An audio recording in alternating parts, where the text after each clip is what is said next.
चिराग से अपने अपमान का बदला लेने के लिए सनाया चिराग ने जो काम अधूरा करा था उसे पूरा कर देती है, यानी कि सनाया पूरे विधि विधान के साथ चिराग के साथ शादी कर लेती है। जैसे ही ये सारी चीजें मनवा देखती है, मनवा सनाया को कहती है, सनाया मैं तो तुझे दोस्त मानती थी, लेकिन सनाया तू तो आस्तीन का सांप निकली, तूने चिराग के साथ शादी कर ली। सनाया कहती है, मनवा मैंने जो कुछ भी किया है सोच समझ कर किया है और गलती मैंने नहीं बल्कि चिराग ने करी थी। अब इसका पश्चाताप चिराग को भी करना होगा और तुझे भी। सनाया की यह बात सुनकर मनवा का गुस्सा और भी ज्यादा बढ़ जाता है। अब इसके बाद मनवा यहाँ पर कुछ ऐसा करती है जिसे जानकर आप भी दंग रह जाओगे। तो आखिर ये पूरी कहानी क्या है, चलिए जानते हैं आज की इस वीडियो में। कहानी की शुरुआत में हम सनाया को देखते हैं जो कि वो सारी ही चीजें सोच रही थी कि किस तरह चिराग ने उसकी मांग में सिंदूर भरा था, जिस तरह चिराग ने सभी के सामने उसका अपमान करा था, ये सारी ही चीजें सनाया सोच रही थी। सनाया ने ठान लिया था कि अब रो कर काम नहीं चलेगा, अब उसे चिराग से बदला लेना होगा सभी के सामने हुए अपने साथ अपमान का। अगले ही पल हम पुष्पा को देखते हैं जो कि चिराग के पास जाती है, उसे कहती है, चिराग तू पागल हो गया है क्या? मुझे बिल्कुल भी अंदाजा है कि तूने कितनी बड़ी गलती करी है। तू एक खुद कानून का रखवाला होकर इतनी बड़ी गलती कैसे कर सकता है? अब मैं सनाया को क्या जवाब दूंगी? शांतनु मेहता को इस बारे में पता चलेगा तो उन्हें मैं क्या कहूंगी? चिराग तू तो मेरा सबसे समझदार बेटा था ना, तू इतनी बड़ी गलती कैसे कर सकता है? सभी लोगों के सामने बिना लड़की की अनुमति के उसकी मांग में सिंदूर कैसे भर सकता है? चिराग चुप क्यों है? बोल, तेरे पास है इस बात का जवाब?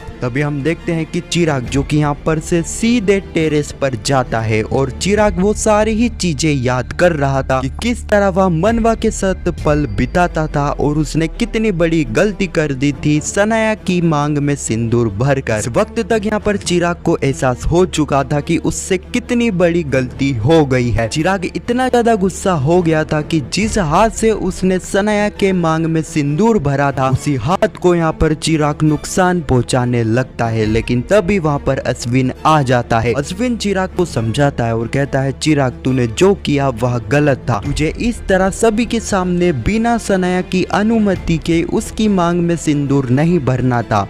जो हो गया है हम उसे बदल तो नहीं सकते हैं, लेकिन चिराग अभी भी ज्यादा टाइम नहीं बीता है। तू सनाया से माफी मांग ले, सभी से माफी मांग ले कि तुझसे कितनी बड़ी गलती हो गई थी, तुझे अपनी गलती का एहसास हो चुका है। चिराग अब पश्चाताप करके कोई भी फायदा नहीं है, इसलिए अच्छा यही होगा कि तू सबसे माफी मांग ले, अपनी गलती को सुधार ले। अगले ही पल हम देखते हैं कि इस वक्त तक शांतनु मेहता बापुद्रा चोल में आ चुके थे। शांतनु मेहता सीधे ही पुष्पा के पास आते हैं। पुष्पा को वही वीडियो बताते हैं जो वीडियो कादम्बरी ने शांतनु मेहता को भेजी थी। शांतनु मेहता कहते हैं, पुष्पा जी ये क्या है? चिराग इतनी बड़ी गलती कैसे कर सकता है? चिराग ने जो सनाया के साथ किया है उसका बदला तो मैं चिराग से लेकर रहूंगा, लेकिन पुष्पा जी आप इस सब को रोक नहीं सकती थी, आपने तो जिम्मेदारी ली थी ना सनाया की, लेकिन आप चिराग को नहीं रोक पाई। पुष्पा कहती है, शांतनु मेहता जी शांत हो जाइए, मुझे पता है कि जो कुछ भी सनाया के साथ हुआ वह गलत है, लेकिन मेरा विश्वास कीजिए मैं इस शादी को पूरी तरह से कैंसिल करवा कर रहूंगी और मैं सनाया के ऊपर एक भी आंच नहीं आने दूंगी। अगले ही पल हम देखते हैं कि शांतनु मेहता जो कि सनाया के पास आ जाते हैं। सनाया की यह हालत देखकर शांतनु मेहता का गुस्सा और भी ज्यादा बढ़ जाता है। शांतनु मेहता सनाया को कहते हैं, सनाया शांत हो जाओ, जो कुछ भी चिराग ने तेरे साथ किया है ना, इस बात का बदला मैं चिराग से लेकर रहूंगा। चिराग को मैंने जिंदगी भर जेल में नहीं सड़ाया तो मेरा नाम शांतनु मेहता नहीं। सनाया कहती है, नहीं डैड, चिराग ने जो किया वह मेरे साथ किया है, चिराग से बदला लेने की, चिराग को इस बात का सजा देने का हक भी मेरा है। अगले ही पल हम कादम्बरी को देखते हैं जिसकी आज पेरोल खत्म हो चुकी थी। अब कादम्बरी को फिर से जेल में जाना होगा। कादम्बरी संतोष को कहती है, संतोष जो इस पेरोल में मैंने पुष्पा के साथ किया है इसका दर्द पुष्पा को हम हमेशा याद रहेगा। पुष्पा अपने घर की समस्या ही सुलझा कर रहेगी। पुष्पा को मुझे जेल के अंदर रखने का समय ही नहीं मिलेगा और इसी बीच में जेल से बाहर आ जाऊंगी। संतोष कहता है कादम्बरी जी आप बिल्कुल भी चिंता मत कीजिए, आपके जेल के अंदर जाने के बाद पूरी तैयारी कर दूंगा आपको वापिस से जेल से हमेशा हमेशा के लिए बाहर निकालने के लिए। अगले ही पल हम देखते हैं शांतनु मेहता जो कि सीधे ही चिराग के पास जाते हैं और चिराग को एक के बाद एक थप्पड़ मारते हैं। उसे कहते हैं चिराग तेरी हिम्मत कैसे हुई मेरी बेटी के साथ यह सब कुछ करने की। मैंने अपनी बेटी के लिए क्या कुछ सपने नहीं देखे थे लेकिन तूने मेरे सारे सपनों पर पानी डाल दिया। चिराग मैं तुझे जेल में सड़ा कर रहूंगा पूरे जीवन के लिए। शांतनु मेहता का गुस्सा इतना ज्यादा बढ़ जाता है कि वह चिराग को मारने ही लग जाता है लेकिन तभी वहाँ पर आ जाती है सनाया। सनाया कहती है नहीं डैड, चिराग ने जो किया वह मेरे साथ किया था तो चिराग को सजा देने का भी हक मेरा है। चिराग कहता है सनाया आई एम सॉरी, जो मैंने किया वह गलत था। मैंने गुस्से में आकर तुम्हारी मांग में सिंदूर भर दिया। मुझे एहसास हो चुका है कि मैंने कितनी बड़ी गलती कर दी थी, इस बात की मैं तुमसे माफी मांग रहा हूँ। सनाया कहती है नहीं चिराग, माफी मांगने का समय गया, अब तुम्हें मिलेगी सजा और मैं तुम्हें सजा दूंगी। जो काम तुमने अधूरा का छोड़ दिया था उस काम को मैं पूरा करूंगी। तुमने अधूरी रस्म छोड़ी थी मैं पूरी रस्म करूंगी, हमारी शादी की पूरी रस्म। यह सुनकर तो चिराग और सभी लोगों के पैरों तले जमीन खिसक जाती है। चिराग कहता है सनाया मुझे कोई रस्म नहीं करनी है, मुझे तुम्हारे साथ शादी नहीं करनी है। दूसरे ही तरफ यहाँ पर पुष्पा, शांतनु मेहता सभी लोग सनाया को समझाते हैं कि सनाया ऐसा करना सही नहीं है, उससे में जो भी फैसला लिया जाता है वह हमेशा ही गलत रहता है। लेकिन सनाया ने तो ठान लिया था कि वह अब अपने अपमान का बदला चिराग से लेकर रहेगी, चिराग से वह शादी करके उसे सजा देगी। तभी हम देखते हैं सनाया जो कि चिराग का हाथ पकड़ कर ले जाती है मंडप में। सनाया चिराग को कहती है चिराग अगर तूने एक कदम भी पीछे हटाया तो मैं अपने आप को आग लगा लूंगी। सनाया यह बात वहाँ पर खड़े सभी लोगों को भी कहती है। अब इसके बाद हम देखते हैं सनाया जो कि एक के बाद एक रस्म निभाकर यहाँ पर चिराग के साथ पूरे विधि विधान से शादी कर लेती है। यह देखकर तो सभी के पैरों तले जमीन खिसक जाती है लेकिन तभी वहाँ पर आ जाती है मनवा। यह देखकर तो मनवा के पांव तले जमीन खिसक चुकी थी। मनवा को यह यकीन हो ही नहीं रहा था कि चिराग उसे धोखा दे सकता है, चिराग उसके लिए इंतजार नहीं कर सकता है, वह सनाया के साथ शादी कैसे कर सकता है। इसी सीन के साथ यह एपिसोड भी यहीं पर समाप्त हो जाता है। अब आने वाली कहानी में हम देखने वाले हैं मनवा जो कि सबसे पहले सनाया के ऊपर काफी गुस्सा होने वाली है। वह उसे कहेगी सनाया मैंने तो तुझे दोस्त माना था लेकिन तू तो आस्तीन का सांप निकली, तूने चिराग के साथ शादी कर ली। सनाया कहती है मनवा मुझे तेरे लिए हमदर्दी है लेकिन मैंने जो किया उस पर मुझे पश्चाताप नहीं है। चिराग ने मुझे सजा देने के लिए मेरी मांग में सिंदूर भरा था ना, बस चिराग के इसी काम को मैंने पूरा करा है, वो भी पूरे विधि विधान से। अब चिराग को मैं सजा दूंगी, चिराग मुझे सजा नहीं देगा। हाँ तो यही कुछ कहानी है जो कि आने वाले एपिसोड में हमें देखने को मिलेगी। खैर आपको यह वीडियो कैसी लगी कमेंट में जरूर बताना और पुष्पा इम्पॉसिबल के आने वाले एपिसोड की ऐसी वीडियो के लिए चैनल को सब्सक्राइब अवश्य करना। जब तक के लिए धन्यवाद।